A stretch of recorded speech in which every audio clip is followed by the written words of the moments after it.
nzambe penza abatela abakisa eleli nake koluka na mobali bapolisier bazokanga biso toyebi eloko te bakokanga biso réponse eza te.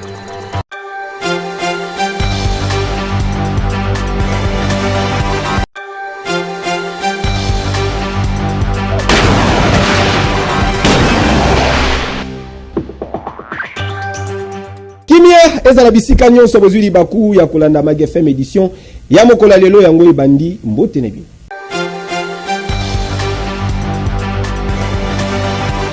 Candidate à la République démocratique du Congo na poste ya secrétaire général et organisation internationale ya francophonie, Madame Juliana Lumumba présentait qui programme d'action naie pe vision naie pour l'avenir ya OIF.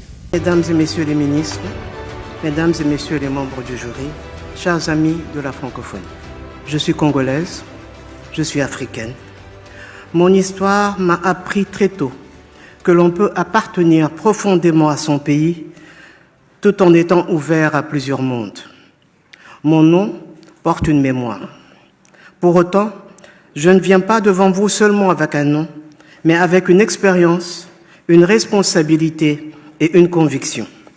Je porte une vision simple et forte, une francophonie tournée vers les peuples. Une francophonie tournée vers les peuples, c'est une francophonie dont l'impact se voit dans la vie quotidienne. D'abord, je m'engage à créer des rencontres interculturelles. Je souhaite une francophonie qui reconnaît les pluralités des histoires, valorise des identités, apaise des mémoires blessées et transforme la diversité en force de cohésion. De plus, je m'engage à la valorisation des langues sœurs. Les langues sœurs, ce sont nos langues par lesquelles nous parlons. Quelles sont ces langues sœurs dont je parle? Elles sont le lingala, le swahili, le bambara, le khmer. Mais quelle est la langue qui nous unit? C'est le français. C'est la langue qui nous relie. C'est la langue par laquelle nous parlons. Et lorsque nous valorisons nos langues sœurs, nos langues qui sont les vecteurs de nos identités, nous renforçons aussi le français. Parce que pour moi, le français, c'est la langue pivot qui est là. C'est pas une langue de domination. En ce qui nous concerne, c'est une langue qui nous relie. C'est la langue du savoir, c'est la langue de l'innovation. La francophonie n'est pas un lieu d'affrontement diplomatique. C'est contraire à ses valeurs. Moi, je propose une redynamisation de la francophonie, plus solidaire, plus inclusive et tournée vers les peuples. Je ne vous promets pas des miracles en un jour. Je vous propose une méthode de cohérence et de résultats. La francophonie a besoin d'un leadership qui rassemble, qui apaise et qui transforme. D'un leadership enraciné dans l'histoire, mais tourné vers l'avenir. Notre diversité est notre force. Que vive la francophonie des peuples et que vive la solidarité entre les peuples. Je vous remercie.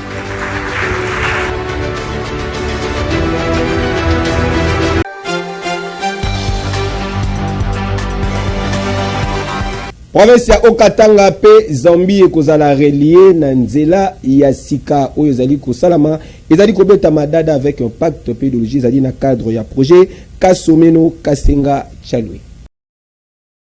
Ba travaux ya projet Kasomeno Kasenga Chalwe oyo ezali nzela ya sika oyo ezali ko connecter province ya Okatanga pe Zambie ezali kosalama kitoko esengeli oyo bakinzela oyo ekoleka sans koleka na Kasumbalesa esengeli boye bakinzela oyo ezali ko permettre kokende na Zambie sans koleka na Kasumbalesa na avantage ya réduction ya 240 km pour na trafic ya destination ya Dar es Salaam ezali ko afficher ba avancée notable c'est là na ba composante majeure ya projet local pont nzela pe poste frontalier arrêt unique. Pont il y a 362 mètres de portée, pe près il y a 20 mètres de large et kozwa kalate structure métallique fabriquée na Chine ba matos nyonso et komaki déjà na site na Chalwe pe bazali kosangisa yango le 27 mars 2027 mituka ekoki déjà koleka awa na rivière Luapula. Composante ya mibale nzela Kasomeno Kasenga Chalwe ezali déjà kobeta madada avec un pacte pédologie ndenge kaka bozali komona awa près il y a 50 km yanzela ezali déjà traité à travers plateforme composante Yamisatu poste frontalier arrêt unique kuna pe ba travaux ezali ko évoluer et sika wapi 37 bâtiments ezali kotongama dont 9 ezali déjà actuellement na l'étape ya fondation. Ba bâtiment oyo abrité ba service nyonso ya frontière entre les deux pays na cadre ya gestion environnementale et sociale. Projet ebungisi makambo ebele na domaine agro-pastoral ba prévenir lisusu banda kupona batu oyo bakozala impacté na tracé ya misala oyo. Ba village ebele ezali koyamba ba maison moderne oyo lokola Kimpeta, Inteni pe Mushingo. Kasi sengeli boyo baki misala oyo nyonso ekosila na juillet 2027. Keyo.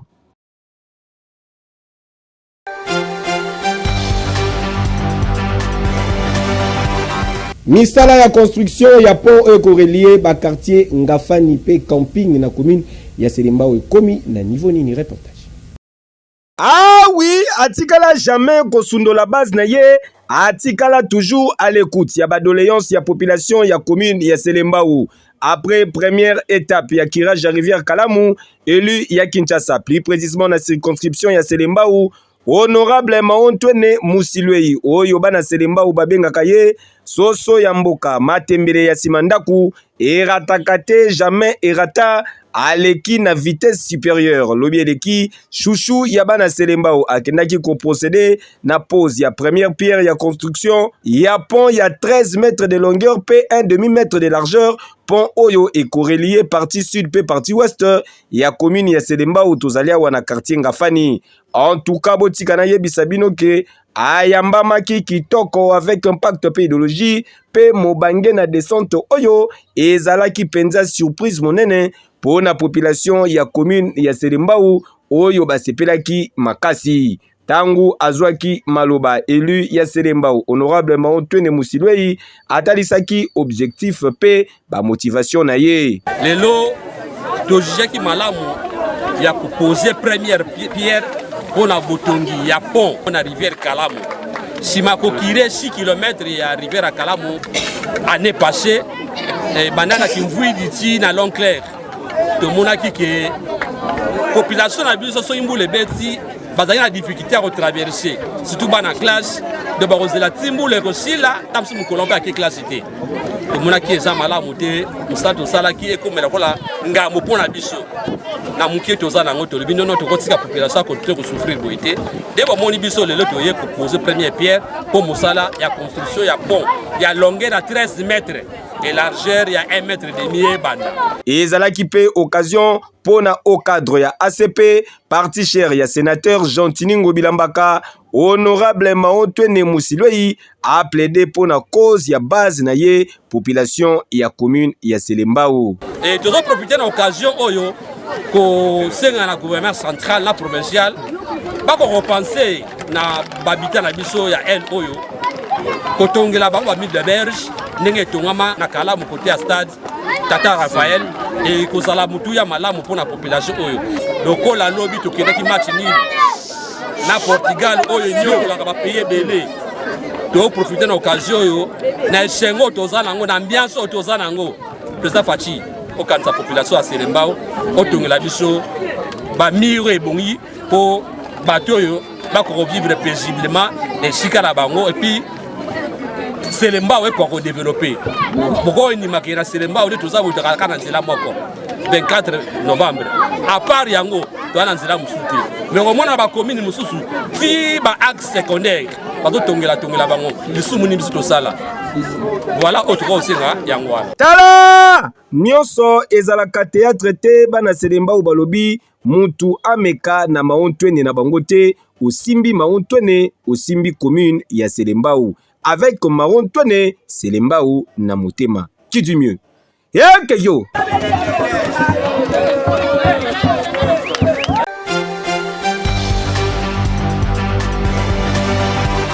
Navini Kapela tozali bongo na commune ya Kalamu salité na balabala etondi na ndenge ya kosakana te population babele.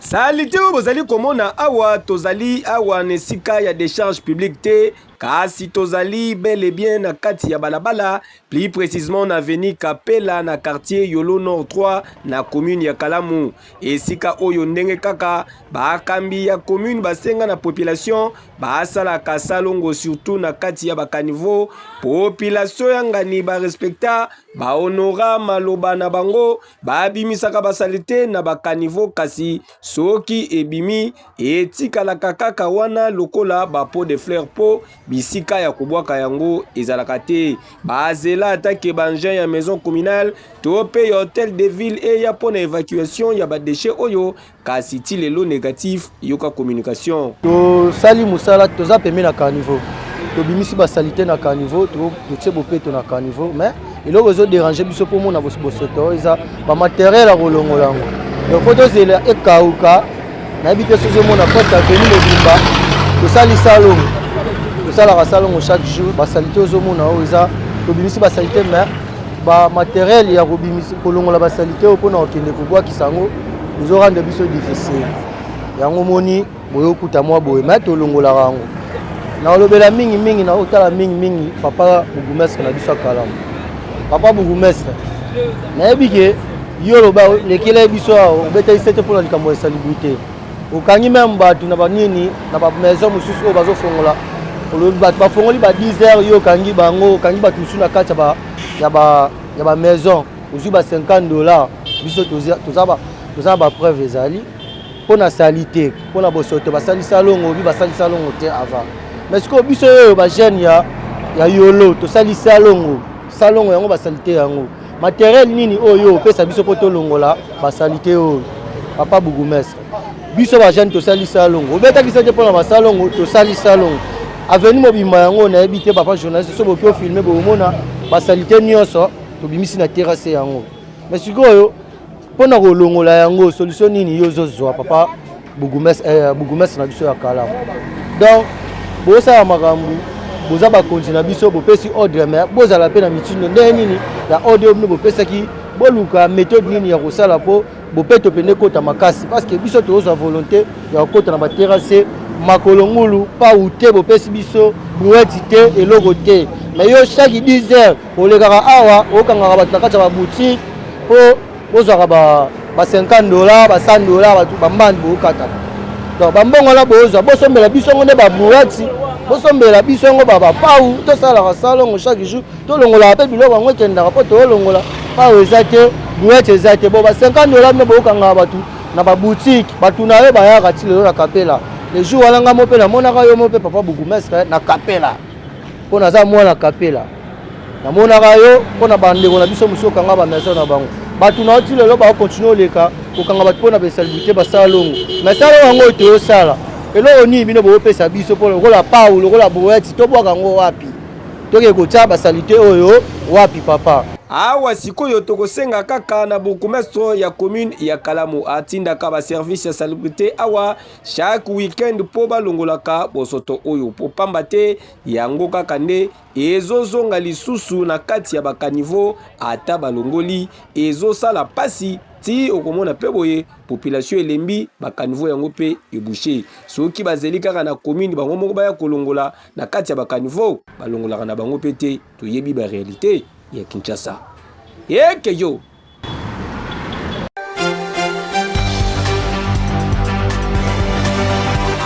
na Kisenso Gare ti lelo bamelaka mai ya mabulu kokamwa bolanda reportage ko tokolemba te kolobela makambo ya mai awa na ville province ya Kinshasa ti solution ekozwama tozali awa na Kisenso Gare na commune ya Kisenso awa bokondima teke ti lelo nanu régie des eaux asala eloko te esika oyo bozali komona ezali na avenue Loa place oyo nde population ya Kisenso Gare bayaka kotoka mai kasi mai oyo babengaka ngo mai ya foko kasi problème makasi pona bango eza nde esenga kozala makasi po façon bazali kopompe boye soki oza na force te to pe ba mama mikolo okobima ba paquet pamba okozonduka mai te yoka communication mai oyo benga mai ya foko Musana mwenza la bisuri na mundi lamba kulambela me komela ngo te parce que atreta ngo c'était comme c'était à l'époque. Donc comment on fait la sala tomela mai ya forage ona osinga epa bakondezaki bamikosunga biso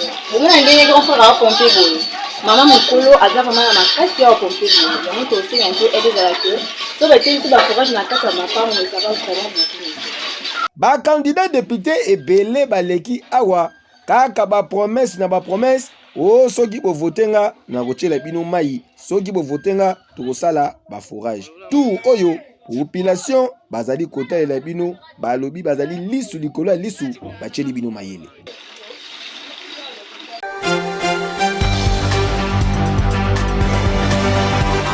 ASBL Fondation de l'Homme École des Congolais bazali organiser ba formation na ba filière ya ndenge na ndenge.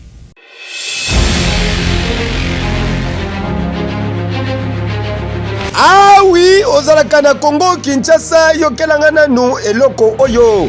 Olingaka ozala formé na ba domaine songolo pakala, ozalaka na souci ya kokoma patron na yomoko, occasion yango yo. ASBL Fondation Maison de l'Homme École des Congolais oyo ezali centre de formation professionnelle bapesi bino ba opportunité ya koyekola na ba filière ebele bazali kopesa ba formation na informatique na Word P Excel, formation ya bagent d'accueil P ya protocole, formation ya bagent ya coiffure P esthétique, formation ya bagent ya peinture bâtiment P décoration intérieure, bakisa lisusu formation ya logiciel comptable Sage Plus Pay pona kotanga kaka wana.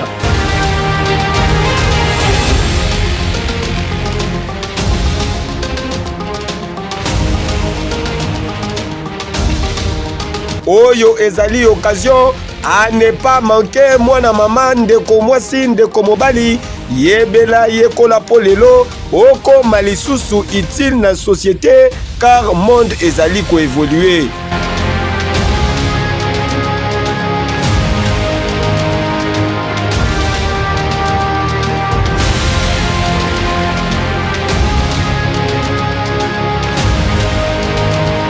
Ba adresse ici Yebana na numéro 377 avenue au Congo na commune ya Gombe, référence rond-point Kinmazière, pene ya GG Mart wana, pe lisusu na commune ya Limete na 12e rue Poilour, sokyo komi na Reizam, oza mobimba.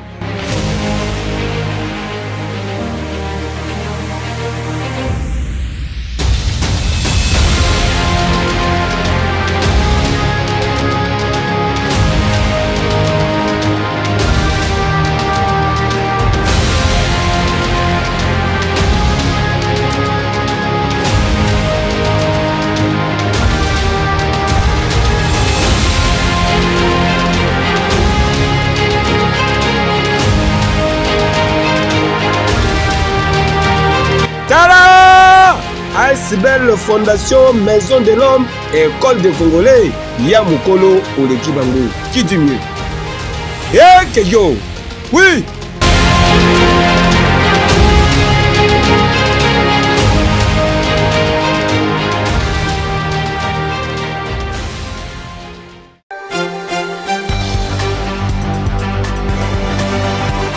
Assainissement ya ville province ya Kinshasa ezalaka se na kombo moko trash pick-up idéologie ya mwana mboka Alain Mbolela le Donald Trump congolais. Kinshasa ozalaka na République démocratique du Congo yokelanga nanu eloko oyo kaka ndenge na yebisaka bino ke assainissement ya ville province ya Kinshasa eza na solution ndenge pe ezali kosalama. Solution yango eza se na kombo moko trash pick-up. Trash Pickup SRL entreprise ya mwana mboka Alain Mbolela le Donald Trump congolais ezali na ba matériel ya solo pe ba personnel qualifié pour na kwasenir bandaku na bino ba entreprise na bino ba millennium sobovandi pe pour na évacuation ya ba déchets.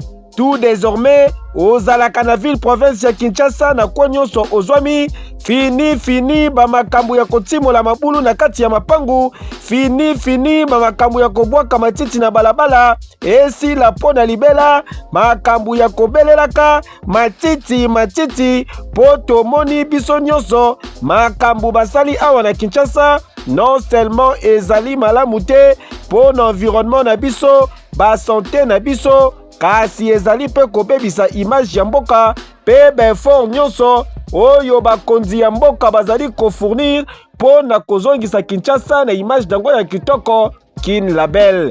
Désormais, bo contacter Trash Pickup.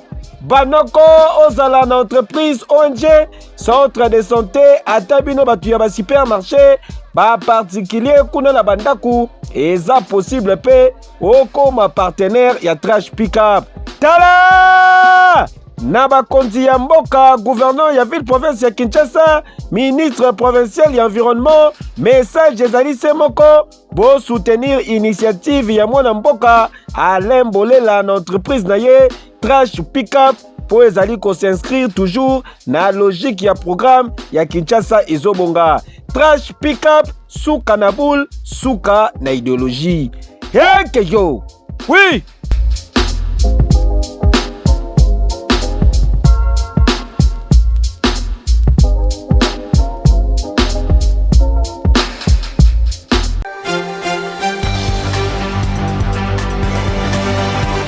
FM Prod esika ya kitoko pe ya sur pour la réussite ya ba production ya événement Songolo Pakala. Kinshasa, République démocratique du Congo, Congo Brazzaville, Tinangola, boyo kelanga nanu eloko oyo. Fondation Malouwa Télévision FM TV bazali ko offrir na bino ba service na bango ya qualité na ba prix moko hors concurrence. Ezala pona ba reportage, interview, tournage ya ba clip vidéo, ba production audiovisuelle, pe ba service ya ndenge na ndenge grâce ya équipe ya ba professionnel passionné, pe na utilisation ya ba matos ya solo ya dernière génération. FM Télévision azali ko créer ba contenu visuel percutant pe ya haute qualité oyo ezali adapté na ba besoin na bino. Bokanisi esili ten ouverture ya événement, film d'événement, conférence, ezala mariage, concert, tope d'événement Songolo Pakala. Esengeli boyeba ke mission ya FM Télévision ezali ya ko mettre en lumière ba histoire na bino pe ko transformer ba idée na bino na ba image marquante. Pour na plus de précision, bokoki kokota en contact na FM Télévision na ba numéro ezali affiché. FM Télévision, nul n'a le droit d'être heureux seul sur la terre. Qui dit mieux?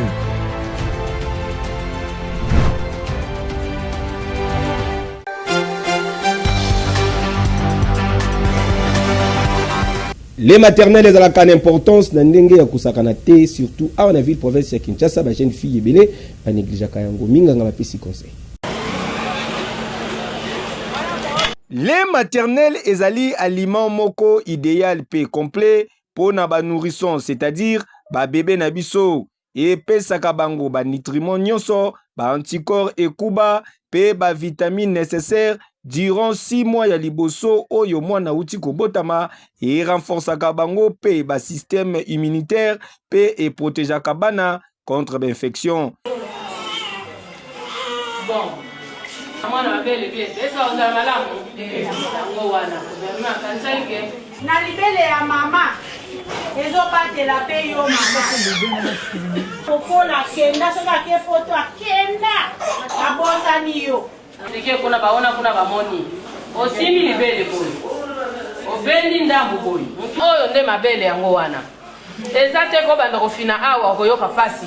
Okomona mwana azotonda te nyosala mai pesa mai abakosaka baminga basa lokuta na centre hospitalier ya Kingasani kuna esika tokendaki tokitaki po na kokutana na ba spécialiste po bapesa biso ba précision ebele pe ba bienfait ya kopesa mwana mabele. Maman a boti akopesa mwana libele pendant 6 mois sans rien donner maïté et l'homme société kaka libele pendant 6 mois.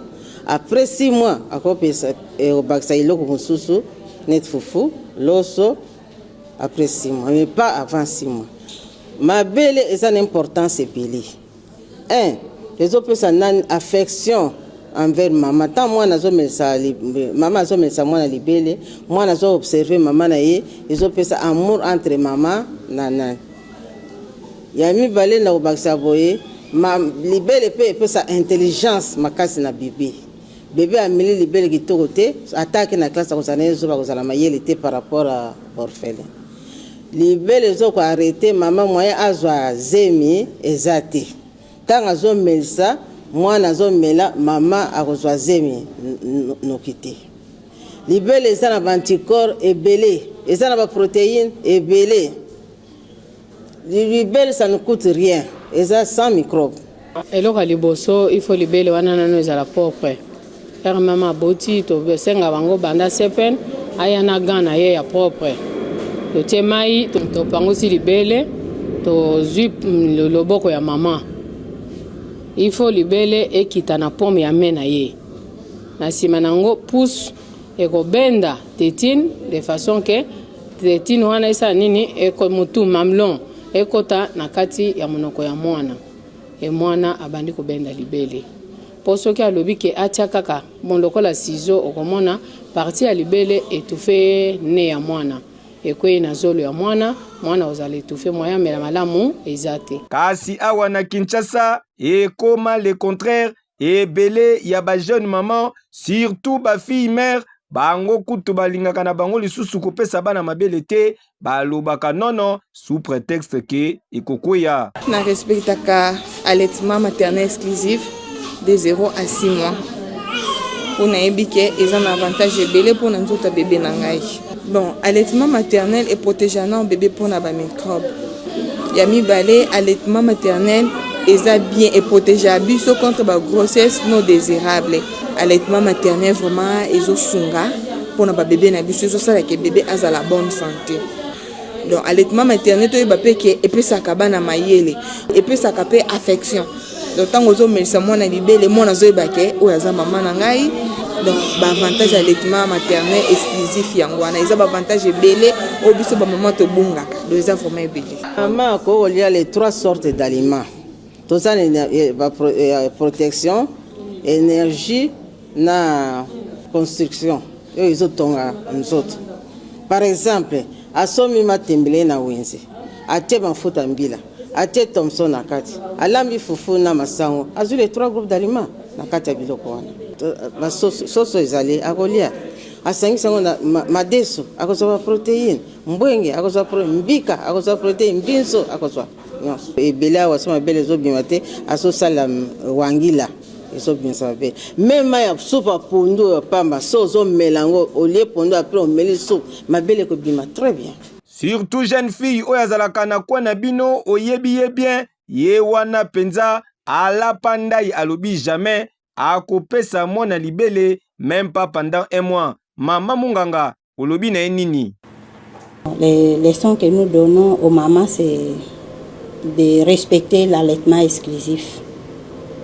C'est l'allaitement exclusif a beaucoup d'avantages pour le nouveau-né. Parce que dans le lait maternel, il y a tout dedans. Il y a la vitamine qui aide pour la croissance de l'enfant. Il y a aussi les vaccins. Parce que l'enfant, quand il naît, il n'a pas encore les anticorps suffisants pour les protéger contre les différentes maladies qui peuvent attaquer l'enfant. Donc, il y a les vaccins que l'enfant bénéficie à partir de sa maman, à partir des laits maternels, qui l'aident pour la croissance et pour la protection. Si on accumule, il peut y avoir d'autres conséquences, parce qu'il y en a d'autres que l'enfant n'arrive pas bien digérer ces laits maternels, qui peuvent aussi rendre un peu la santé de l'enfant un peu difficile à gérer, où on peut constater aussi un ballonnement abdominal et autres complications aussi qui peuvent surgir dans des laits que l'enfant n'arrive pas à bien digérer. Ah oui, ba mama ba jeune fille surtout ya Kinshasa, ya République démocratique du Congo mobimba, conseil oyo ezali pour na bino. Popesa bana mabele. Fier wana ekosila yo tango mwana na yo akobubuka. O tolobaki te. Ke yo.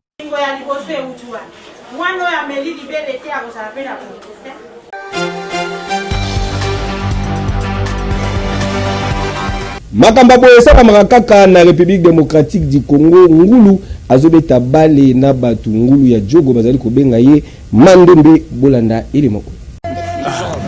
Ngulu oyo bazali komona boye ezali Nelson Munganga, ancien joueur ya Vita te, kasi ezali ngulu ya ngulu.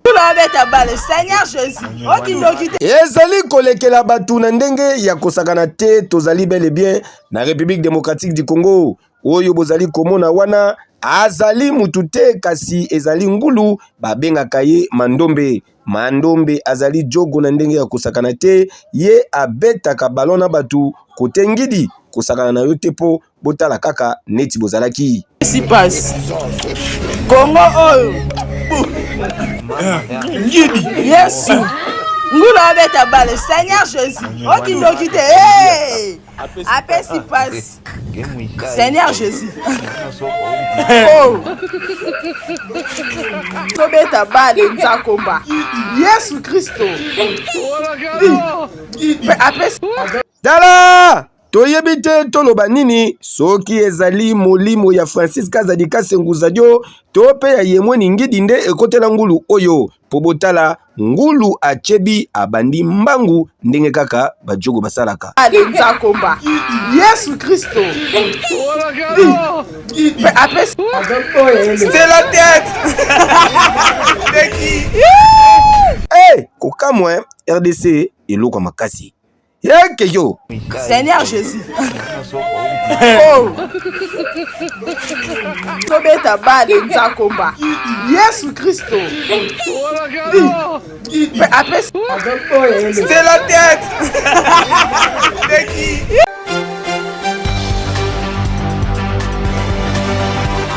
Magafem ya mokola lelo ekomi na suka. Merci pour la confiance et fidélité ba page rose l'édition ya mokola lelo botika to souhaiter joyeux anniversaire na Aaron moi na biso akokisi 12 ans et indaki mabe fête monene en direct ya Paris les bébés ya maman Christelle Kabasu 10 à match na Ipsinoke fête salamaki na ndenge ya kusakana te profitez bien na mokolo na yo que du bonheur to poursuivre pour nous souhaiter joyeux anniversaire na Marlene Kama femme d'affaires Mwasi Kitoko yeka célébrer qui mbotama na ye avec un pacte de idéologie Kodia Pekomela ezalaki au rendez-vous profitez bien na mokolo na yo que du bonheur bo sepela ki na ba image bo fait ça merci mingi na l'infatigable Torres Satibu le caméraman de guerre azalaki na sima caméra régie finale Simba Maki na directeur technique na biso Gelor Mouya autrement dit Coco Mouya bamata bakita babaluka mabele fils mani boyika machine la préférée